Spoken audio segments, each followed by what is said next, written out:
वीर ने खुश होते हुए कहा। क्या कहा आपने? विंड और लाइटनिंग एलिमेंट्स?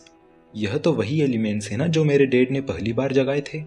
तब प्रकाश अंकल ने अपना सर हाँ में हिलाते हुए कहा, हाँ वीर, यह वही एलिमेंट्स हैं, लेकिन मुझे यह बात समझ नहीं आ रही कि तुम्हारे लाइटनिंग एलिमेंट्स के स्पार्क्स में दो तरह के रंग क्यों हैं। वीर को कुछ समझ नहीं आया। तब उसने पूछा, दो रंग? आप कहना क्या चाहते हैं अंकल?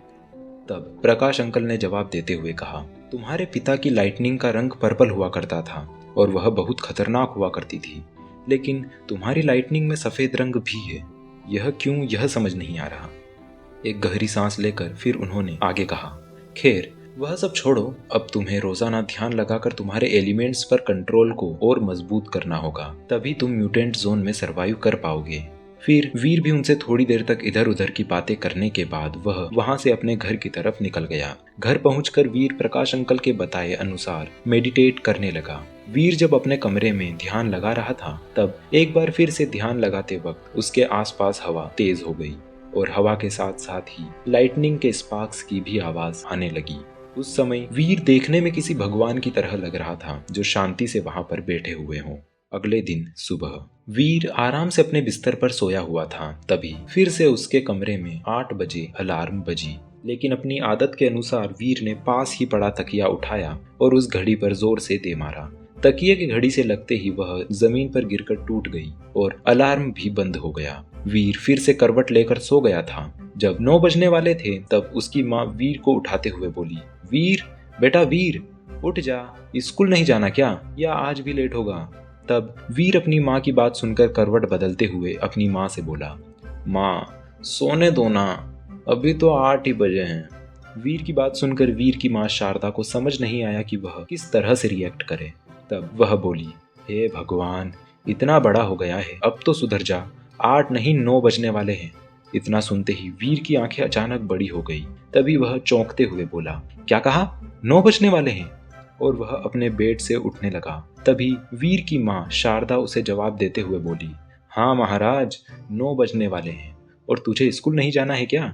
लेकिन अपनी माँ की बात सुनने के लिए वीर वहां पर था ही नहीं। वीर तो पहले ही तैयार होने के लिए बाथरूम की तरफ भाग चुका था। वीर अपनी आदत के अनुसार 15 मिनट में तैयार होकर खाना खाने के लिए आ गया। हमेशा की ही तरह उसकी बहन वीर की रफ्तार को देखकर चौंक गई, लेकिन वीर भी उसे नजरअंदाज करते हुए खाना खाकर सीधा स्कूल के लिए निकल गया। वीर को स्कूल गए हुए भी अब कई दिन हो गए थे। वीर अपने घर की प्रॉब्लम्स को दूर करने के लिए प्रकाश अंकल के साथ म्यूटेंट जोन की जानकारी लेते हुए इतना व्यस्त हो गया था कि वह तो स्कूल के बारे में भूल ही गया था कि उसे स्कूल भी जाना है। वीर जब स्कूल पहुंचा तब हर बार की ही तरह क्लास की आखिरी बेंच पर जाकर बैठ गया। उसे आगे बैठने में कोई दिलचस्पी नहीं थी। वीर की ही तरह उसके बचपन का दोस्त अनुराग भी उसके पास आकर बैठ गया और वह वीर से बोला, क्या वीर, बड़े दिनों बाद दर्शन दे रहे हो। वीर को समझ नहीं आया कि अनुराग कहना क्या चाहता है, इसीलिए उसने उससे पूछा, अरे तू कहना क्या चाहता है, मैं कुछ समझा नहीं। तब अनुराग ने उसे जवाब देते हुए कहा, इतने दिनों से कहाँ था, स्कूल क्यों नहीं आ रहा था? तुझे तो फोन भी किया था मैंने, लेकिन तू तो फोन उठा ही नहीं रहा था और ना ही तेरी कोई खबर है। तब वीर उसे जवाब देते हुए बोला, नहीं, वो बस मैं थोड़ा सा काम में बिजी था इसीलिए। अच्छा है कि तू आज आ गया, वरना शर्मा सर तो तुझे छोड़ते नहीं। आज उन्होंने मैथ का टेस्ट लेने का बोला है। वीर टेस्ट का नाम सुनते ही खड़े होते हुए जोर से बोला, क्या कहा, टेस्ट? वीर को जवाब देते हुए अनुराग ने भी अपना सर हाँ में हिलाते हुए मुस्कुरा कर उससे कहा, हाँ जी, आज शर्मा सर टेस्ट लेने वाले हैं। वीर क्लास में इतनी जोर से चिल्लाया था कि पूरी क्लास उसकी तरफ देखने लगी थी। तब वीर थोड़ा अनकंफर्टेबल होते हुए बैठ गया और तुरंत मैथ्स की बुक निकालकर पढ़ाई करने का नाटक करने लगा। तब अनुराग बोला, रहने दे वीर, अब कुछ नहीं हो सकता, अब तो हम दोनों का फेल होना पक्का है। वीर अनुराग की बात को बीच में ही काटते हुए बोला, रुक रुक, दोनों का नहीं, सिर्फ एक का ही फेल होना पक्का है। उसकी बात सुनकर अनुराग ने वीर की तरफ अपने चेहरे पर अजीब से भाव लाते हुए पूछा, दोनों का नहीं, सिर्फ एक का मतलब, मैं कुछ समझा नहीं। तब वीर जवाब देते हुए बोला, तू तेरा देख, मैं तो पास हो ही जाऊंगा हर बार की तरह।